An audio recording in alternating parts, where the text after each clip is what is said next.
5 லட்சம் வீரர்களை கொண்ட ஷியா போராளி குழுக்கள் பாலஸ்தீனுக்கு ஆதரவு. ஒன்றாக கரம் கோர்த்த ஷியா சன்னி முஸ்லிம்கள். பாலஸ்தீனத்திற்கு எதிரான போரில் அமெரிக்கா நேரடியாக தலையிட்டால் அமெரிக்க நிலைகள் தாக்கப்படும் என 5 முஸ்லிம் நாடுகளைச் சேர்ந்த முக்கிய போராளி குழுக்கள் எச்சரிக்கை விடுத்துள்ளன.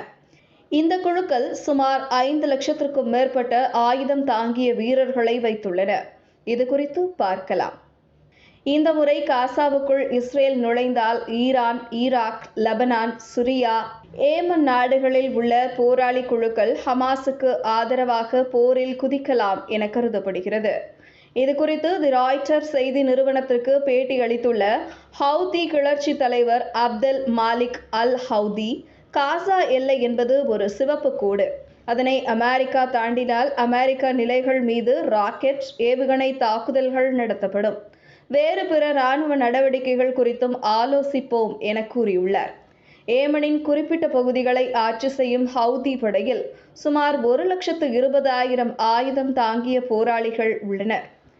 இதேபோல் ஈராக்கில் இருந்து செயல்படும் கட்டாய்ப் ஹஸ்போலா மற்றும் border organisation, popular mobilisation forces ஆகிய போராளி குழுக்களும் இதே போன்ற எச்சரிக்கையை விடுத்துள்ளன.